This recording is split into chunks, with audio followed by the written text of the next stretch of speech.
بسم اللہ الرحمن الرحیم۔ میرے عزیز دوستو، السلام علیکم۔ آج میں آپ لوگوں سے ایک نوجوان کی شادی کا واقعہ بیان کروں گی۔ ایک دن ایک نوجوان نہر کے کنارے چلا جا رہا تھا۔ اس نے دیکھا کہ نہر میں ایک انار بہتا ہوا آ رہا ہے۔ اس کو بہت بھوک لگی ہوئی تھی۔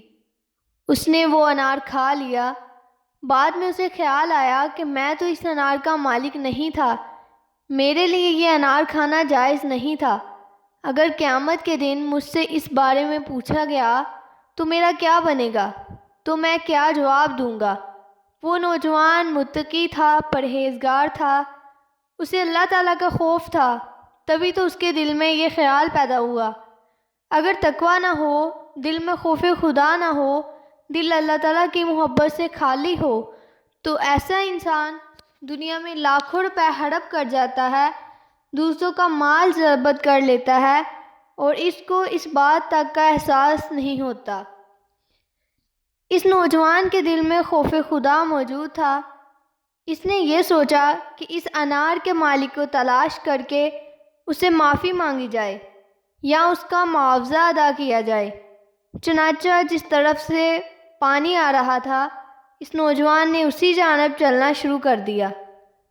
نہر کے کنارے کنارے چلتا گیا۔ آگے جا کر دیکھا کہ ایک باغ ہے جس میں انار کے درخت لگے ہوئے ہیں، جن کی شاخیں نہر کے پانی کی طرف جھکی ہوئی ہیں۔ نوجوان کو یقین ہو گیا کہ یہیں سے انار پانی میں گرا ہے۔ چنانچہ اس باغ کے مالک کو تلاش کر کے اس کے پاس پہنچا اور اس سے کہا کہ آپ کے باغ کا انار پانی میں بہتا چلا آ رہا تھا، میں نے آپ کی اجازت کے بغیر اسے کھا لیا۔ مجھے ایسا نہیں کرنا چاہیے تھا، لیکن میں آپ سے معافی مانگتا ہوں کہ مجھے معاف کر دیجیے۔ باغ کے مالک حضرت عبداللہ صومعی رحمۃ اللہ علیہ تھے۔ جب اس نوجوان نے آپ رحمۃ اللہ علیہ سے معافی مانگی تو انہوں نے بھانپ لیا کہ اس نوجوان کے دل میں اللہ تعالیٰ کا خوف موجود ہے، ورنہ اس باغ کے پھل تو روزانہ نہر میں گرتے ہیں۔ آج تک معافی مانگنے کے لیے کوئی نہیں آیا۔ نوجوان متقی انسان تھا، اس کے دل میں خوف خدا تھا، اسے کسی طرح اپنے پاس رکھنا چاہیے۔ انہوں نے اس نوجوان سے فرمایا کہ میں ایسے معاف نہیں کروں گا، میری 2 شرطیں ہیں۔ اس نوجوان نے کہا، حضرت جو شرط لگائیں گے مجھے وہ شرط منظور ہوگی، بس مجھے معاف فرما دیں، میں اپنا معاملہ یہیں دنیا میں ہی صاف کر لینا چاہتا ہوں۔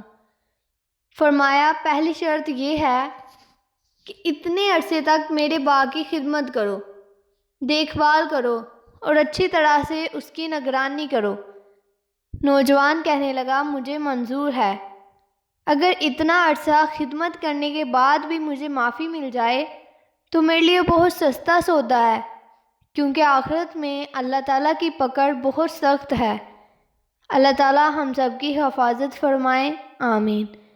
ایک عرصہ تک اس نوجوان نے ان کے باغ کی خدمت کی، دیکھ بھال کی، اس کا خیال رکھا، اس کی حفاظت میں لگا رہا۔ آخر جب وہ عرصہ گزر گیا تو نوجوان نے کہا، حضرت پہلی شرط تو پوری ہو گئی، اب دوسری شرط بتائیں۔ حضرت عبداللہ فرماتے ہیں کہ اب دوسری شرط یہ ہے کہ تمہیں میری بیٹی سے شادی کرنا ہوگی، اور میری بیٹی کے اندر 4 عیب ہیں۔ نمبر 1 اندھی ہے، نمبر 2 گونگی ہے، نمبر 3 وہ بہری ہے، نمبر 4 وہ لنگڑی بھی ہے۔ نوجوان کہنے لگا، حضرت مجھے یہ شرط بھی منظور ہے، بس مجھے معافی چاہیے، میں آپ کی اس بیٹی سے ان عیوب کے باوجود شادی کرنے کے لیے تیار ہوں۔ نوجوان کا اس لڑکی سے نکاح ہو گیا۔ نکاح کے بعد حضرت عبداللہ نے انہیں ایک کمرے کی طرف اشارہ کر کے فرمایا، اس کمرے میں جاؤ، تمہاری دلہن وہاں بیٹھی ہے۔ وہ نوجوان اس کمرے میں گیا تو دیکھا کہ انتہائی خوبصورت چہرے والی لڑکی بیٹھی ہے، گویا اس کے چہرے میں آفتاب چل رہا تھا۔ وہ بہت ہی خوبصورت اور حسین تھی۔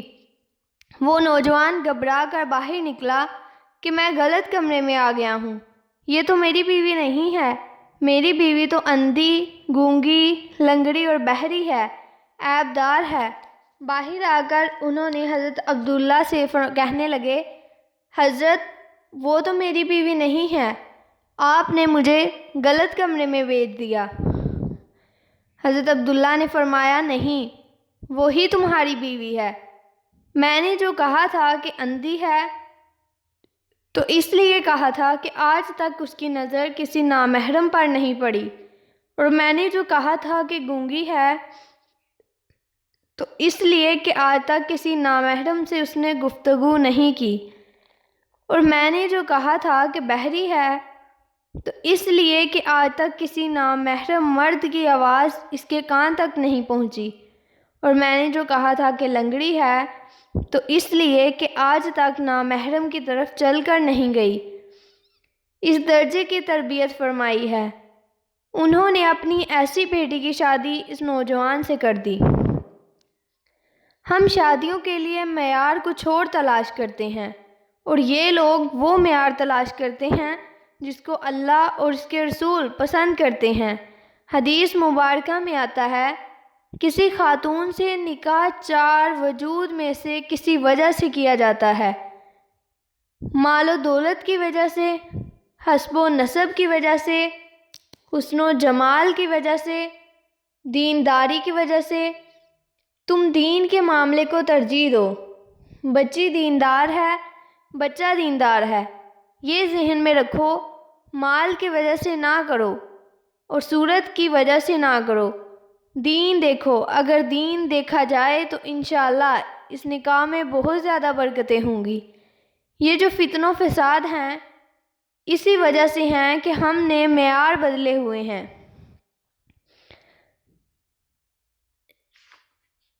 ایک نوجوان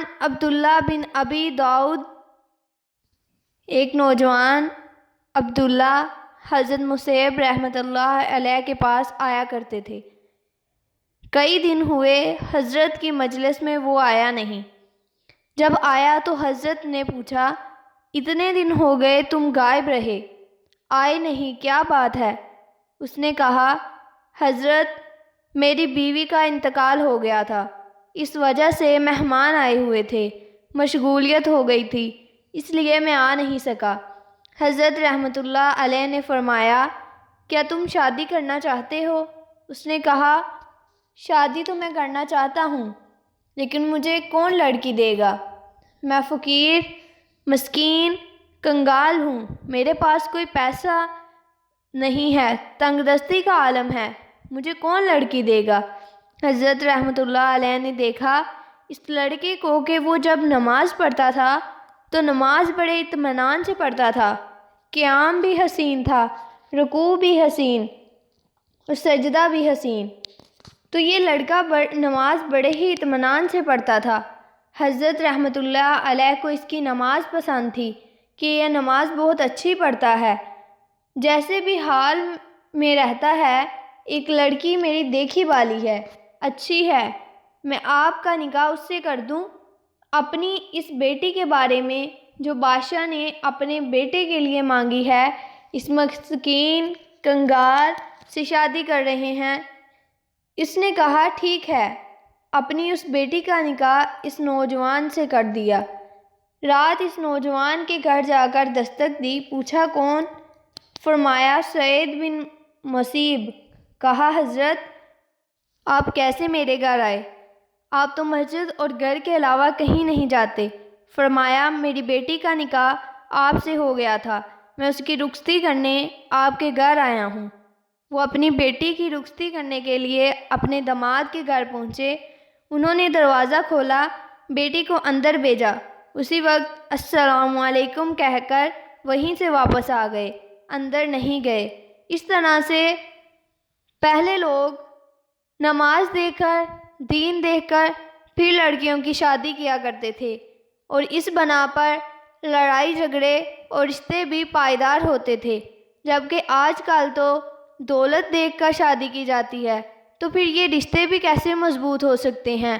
ہمیں دین دیکھ کر ہی شادی کرنی چاہیے کہ بچی بھی دیندار ہو اور بچہ بھی دیندار ہو۔